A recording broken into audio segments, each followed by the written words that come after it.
అసలు family drama start. అన్నపై బాణం, తల్లికి సంకటం. షర్మిల ఏపీ కాంగ్రెస్ పగ్గాలు చేపట్టారు. కుమారుడి నిశ్చితార్థం ముగిసిన వెంటనే ఆమె బాధ్యతలు తీసుకోనున్నారు. అయితే ఎన్నికల్లో పోటీ చేస్తారా లేదా అన్నదానిపై స్పష్టత లేదు. ఢిల్లీ కాంగ్రెస్ వర్గాల సమాచారం ప్రకారం షర్మిల కడప లోక్సభ నుంచి లేదా పులివెందుల అసెంబ్లీ నుంచి పోటీ చేయాల్సి ఉంటుంది. ఒకవేళ ఆమె ఓడిపోతే కర్ణాటక నుంచి రాజ్యసభకు పంపి పదవి ఇస్తారు. ఈ మేరకు చర్చలు జరిగాయని చెబుతున్నారు. ఇక షర్మిల కాంగ్రెస్ పార్టీ బలోపేతం కోసం ఖచ్చితంగా ప్రయత్నిస్తారు. ఈ కొద్ది రోజుల్లో ఆమె మార్చేదేమీ ఉండకపోవచ్చు. కానీ రాజకీయంగా ఓ సంచలనం మాత్రం నమోదవుతుంది.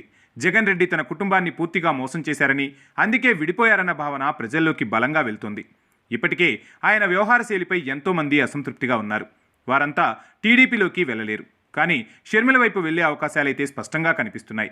అక్కడ గెలుస్తారా లేదా అన్న సంగతి పక్కన పెడితే రాజకీయంగా ఉనికి కాపాడుకునే అవకాశం ఉంటుంది.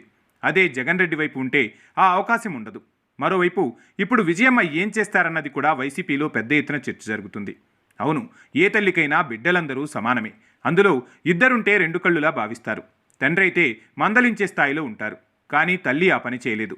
కళ్లతోనో సైగలతోనో తన భావాలను వ్యక్తం చేయని నిస్సహాయ స్థితి తల్లిది. ఎటువైపు అంటే ఎటూ తేల్చుకోలేరు.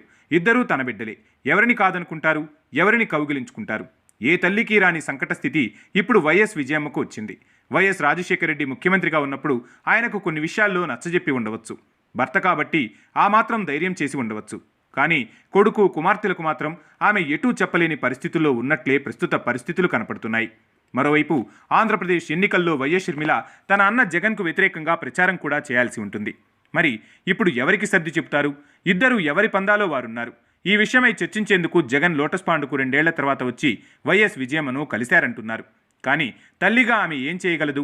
ఇద్దరికీ సర్దుకుపోవాలని చెప్పి చూస్తుందే కానీ ఎవరిపైనా ఒత్తిడి తెచ్చే శక్తి సామర్థ్యం ఆమెకు లేవు. ఈ పరిస్థితి రాజకీయాల్లో ఏ తల్లికి రాలేదనే భావించాలి. ఆమె మనోవేదన ఇప్పటికైతే ముగిసిపోదు. అందుకే వైఎస్ విజయమ్మ ఇద్దరి విషయంలో ఏ నిర్ణయం తీసుకుంటారన్నది మాత్రం చర్చనీయాంశంగా మారింది.